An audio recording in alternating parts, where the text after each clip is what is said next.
তিশা, এখন তোমার শরীর কেমন লাগছে? আগের থেকে অনেকটা ভালো লাগতেছে। যাক, ভালো হয়েছে। এখন যেহেতু তুমি একটু সুস্থ আছো, আমি একটু চিন্তামুক্ত হলাম। আরেকটা কথা মন দিয়ে শোনো, তুমি কিন্তু সংসারে কোনো কাজ করবে না। এখন তোমার বিশ্রাম করা প্রয়োজন। আমি সকল কাজ করে রেখেছি, আর দুপুরের খাবারটা রান্নাঘরে রাখা আছে। তুমি একটু কষ্ট করে গিয়ে খেয়ে নিও। আর তুমি না লটকন খেতে চেয়েছিলে, আমি গতকালকেই লটকন নিয়ে এসেছি। আমি তোমার সামনে এনে দিচ্ছি, তুমি খেয়ে নিও। আচ্ছা ঠিক আছে।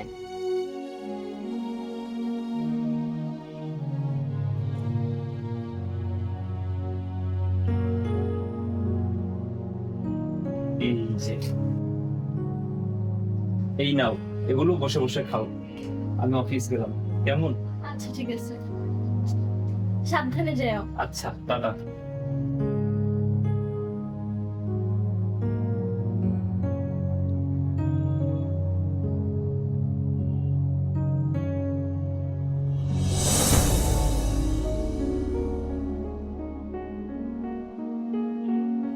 কি ব্যাপার, তুমি শুয়ে আছো?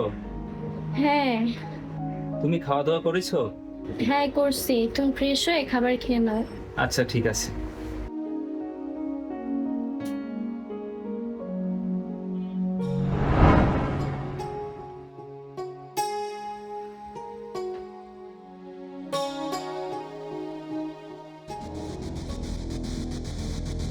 আহ ওমা আহ আহ তিশা, তোমার তিশা, আমার পেটে ব্যথা করছে। দেখি দেখি, ওঠো। তিশা, তোমার খুব কষ্ট হচ্ছে, চলো এখনই হসপিটালে চলো।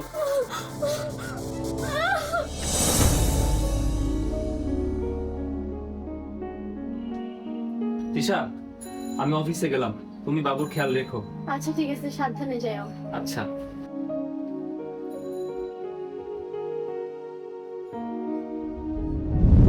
ও ঘুমায় গেছে, এখন যায় ঘরের কাজগুলা করি, অনেক কষ্টে ঘুম পারে না।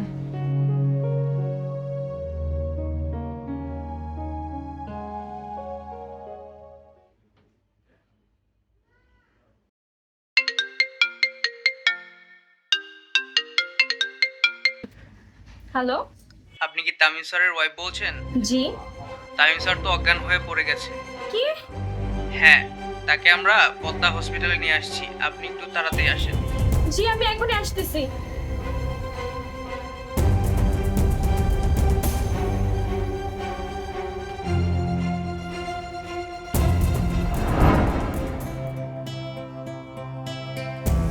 ডাক্তার সাহেব, আমার হাজবেন্ডের এখন কি অবস্থা? তার হাজবেন্ডের ব্রেন স্ট্রোক হয়েছে, এক সাইড প্যারালাইজড হয়ে গেছে। এখন আর সে স্বাভাবিকভাবে আগের মতো হাঁটাচলা করতে পারবে না। ডাক্তার সাহেব, আপনি এগুলো কি বলতেছেন? আমার স্বামী আর কখনো চলাফেরা করতে পারবে না, তাহলে এখন আমার অবস্থা কি হবে? আচ্ছা, আপনি কোনো চিন্তা করবেন না, আমি মেডিসিন লিখে দিচ্ছি, এগুলো খাওয়ান, আল্লাহ চাইলে ঠিক হয়ে যাবে। এই নিন আপনার প্রেসক্রিপশন।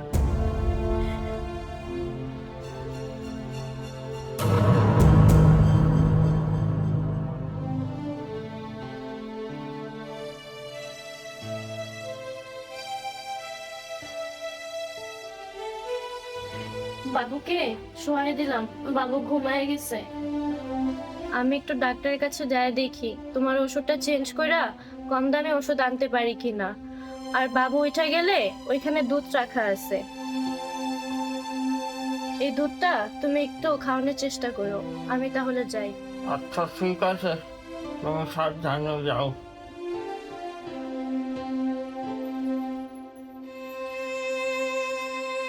ডাক্তার সাহেব, আজকে 3 মাস ধইরা আমার স্বামী প্যারালাইসিস হয়ে বিছনায় পড়া। আমার যেখানে যা কিছু ছিল সব কিছু আমি বিক্রি কইরা পরে চিকিৎসা করাইছি। এখন যে আমি ওষুধ কিনে খাওয়াবো সেই সামর্থ্যটাও আমার নাই। আপনি যদি এই ওষুধটা চেঞ্জ করে আমাকে কম দামি ওষুধ লিখে দিতেন তাহলে আমি ওকে খাওয়াইতে পারতাম। ডাক্তার সাহেব, আরেকটা কথা, আপনি যদি আমাকে যে কোনো একটা চাকরি দিতেন তাহলে আমি আমার বাচ্চা আর স্বামীকে নিয়ে চলতে পারতাম। আপনি কি সত্যি কাজ করবেন? জি। আমার একজন পরিচিত পেশেন্ট আছে, ওনার বাসায় কাজের লোক লাগবে, আপনি চাইলে ওনার বাসায় কাজ করতে পারেন। আমার কোনো আপত্তি নাই, আমি ওই কাজটা করব।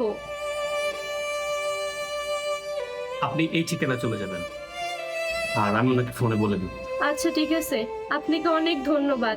তাহলে আমি আসি। আসসালামু আলাইকুম। ওয়ালাইকুম আসসালাম।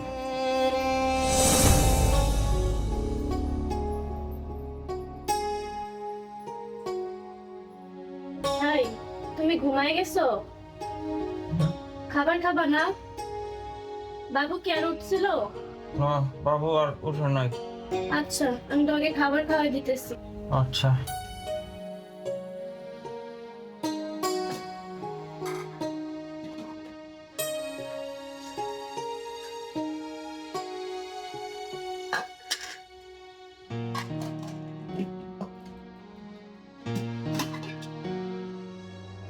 পাতিলে এই কটা ভাত আছে, এই কটা ভাত তো ওরই হবে না। থাক, আজকে আমি পানি খাই ঘুমাবো। এই কটা ভাত খাওয়ায়া ওরে ওষুধ খাওয়াই।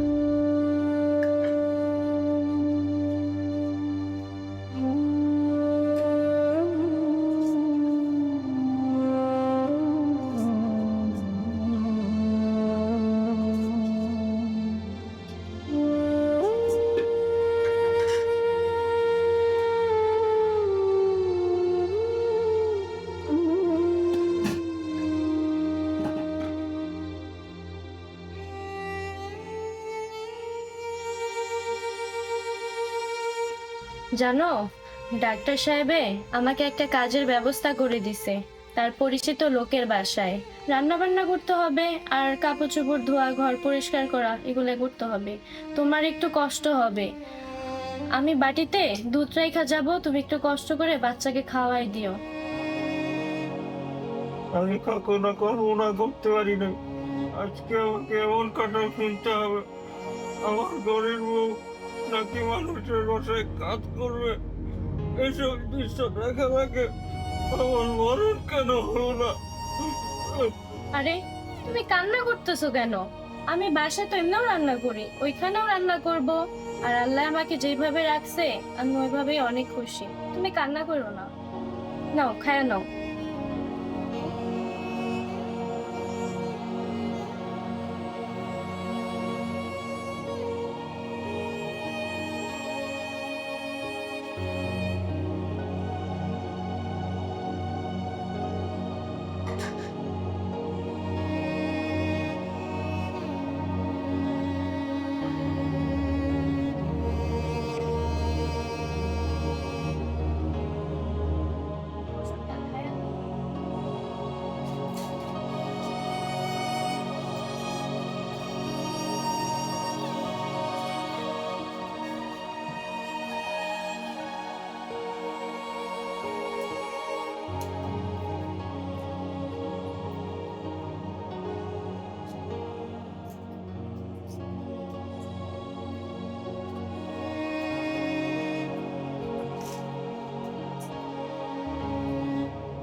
এই খানা, তুমি ভাত খাবা না? আমি পরে খাবো, তুমি ঘুমাও।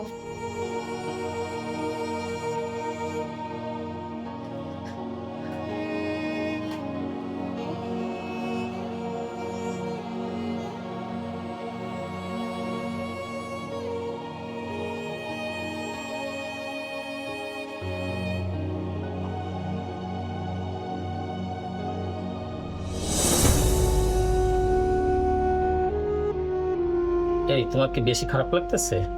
হ্যাঁ, একটু খারাপ লাগতেছে। তুমি তো শুনছো ব্যবসার কাজে জরুরিভাবে আমার একটু দুবাই যাওয়া লাগতেছে।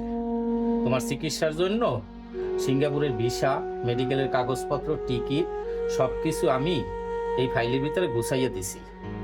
পুরো আরে $5,000 আছে, 5 লাখ টাকা আছে। এগুলো নিয়ে আগামী সপ্তাহে তুমি সাবধানে যাইও। আমি দুবাইয়ের কাজ শেষ করে সিঙ্গাপুরে চলে আসবো। আচ্ছা ঠিক আছে, তুমি সাবধানে যেও। আচ্ছা ঠিক আছে, তুমিও সাবধানে যাইও। আচ্ছা।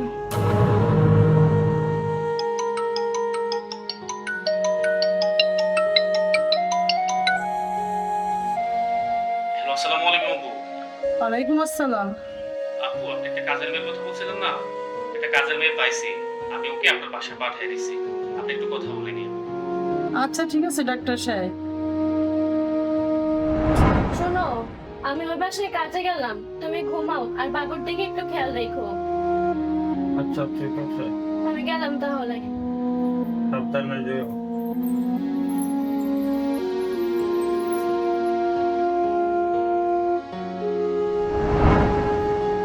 আসসালামু আলাইকুম ম্যাডাম। ওয়ালাইকুম আসসালাম। ডাক্তার সাহেব আমাকে পাঠাইছে, আপনার নাকি কাজের মেয়ে লাগবে। ও হ্যাঁ, ডাক্তার সাহেব বলছে ফোন দিয়ে তোমার কথা। নাম কি তোমার? তৃষা। আগে কোথাও কাজ করছো? না ম্যাডাম। বাড়ির সব কাজ করতে পারো তো? হ্যাঁ ম্যাডাম, আমি বাসার সমস্ত কাজ করতে পারি। আচ্ছা ঠিক আছে, শোনো, আমার এখানে 2 বেলা খাবার পাবা আর 10,000 টাকা বেতন পাবা। বাড়ির সমস্ত কাজ কিন্তু তোমার করতে হবে, আমি কোনো কাজ করতে পারবো না। আচ্ছা ঠিক আছে ম্যাডাম। আচ্ছা ওদিকে রান্নাঘর যাও তুমি। দিশা, দিশা, জি ম্যাডাম। আমার 1 কাপ চা দে তো। আচ্ছা দিতেছি।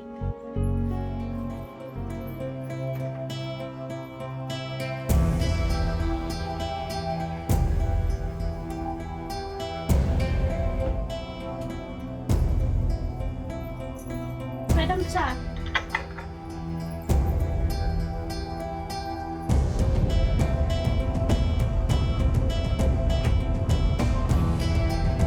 কি ব্যাপার, ও বারবার এত ওয়াশরুমে যায় কেন? ও কি কোনো কিছু চুরি করে খায় না কিছু চুরি করে? ও তো জিজ্ঞেস করতে হবে। আসুক ভাই।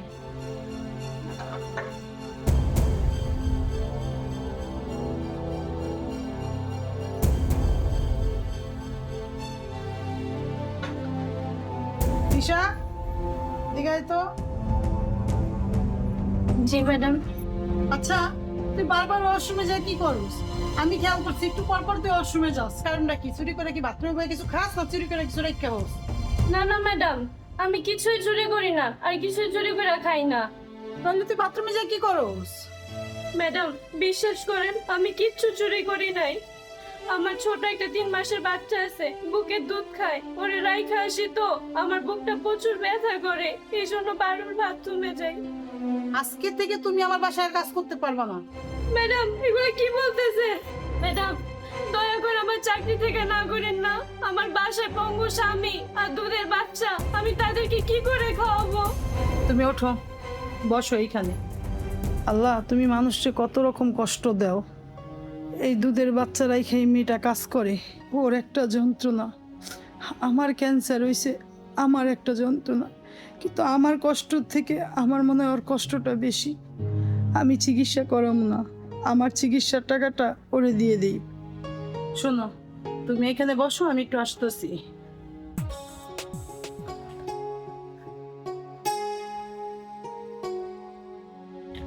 এই নাও। ম্যাডাম এটা কি? এখানে 5 লাখ টাকা আছে, এখান থেকে কিছু টাকা দিয়ে তোমার স্বামীর চিকিৎসা করাবা আর বাকি টাকা তোমার সংসারে খরচ করবা।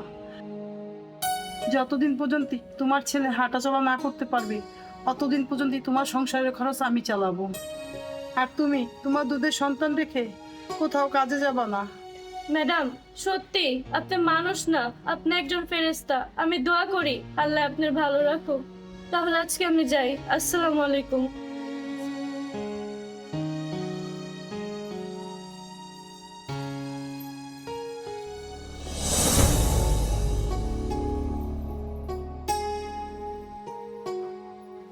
কি ব্যাপার, আজকে এত তাড়াতাড়ি চলে আসলে যে? তুমি জানো আমাদের দুঃখের দিন শেষ, আল্লাহ আমাদের দিকে মুখ তুলে তাকাইছে। কেন, কি হয়েছে? জানো আমি যে ম্যাডামের বাসায় কাম করি না, উনি অনেক ভালো, উনি মানুষ না, উনি একজন ফেরেশতা। ম্যাডামে আমার 3 মাসের বাচ্চার কথা শুই না আর তোমার অসুস্থতার কথা শুই না আমাকে 5 লাখ টাকা দিছে। এই যে দেখো।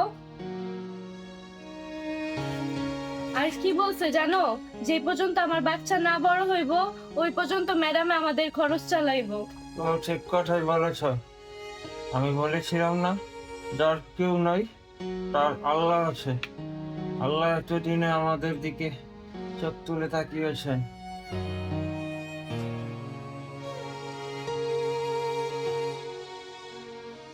বাবা, এখন থেকে তোর আর একা থাকতে হবে না, এখন থেকে তোর মা তোর পাশেই থাকবে।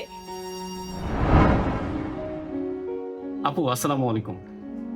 ওয়ালাইকুম আসসালাম। ডাক্তার সাহেব, আপনি? আপু, আপনার জন্য একটা সুসংবাদ আছে। কি বলেন? আমার জন্য সুখবর? আপু, আগে যে রিপোর্টটা করা ছিল ওই রিপোর্টটা আসলে ভুল ছিল। এখন যেটা করা হয়েছে এই রিপোর্টটা আসলে সঠিক। আপনার কোনো ক্যান্সার হয়নি। কি বলেন ডাক্তার সাহেব? আমার কোনো ক্যান্সার হয় নাই, আমি পুরো সুস্থ। জি আপু, আপনি পুরো সুস্থ। আপু, আপনি কোনো চিন্তা করবেন না, আপনি এখন ঠিকঠাক মতো খাওয়া দাওয়া করবেন, আমাদের শরীর দুর্বলতা আছে এটা কেটে যাবে। এই যে রিপোর্টটা রেখে গেলাম, এখন আমি আসি। আসসালামু আলাইকুম। ওয়ালাইকুম আসসালাম।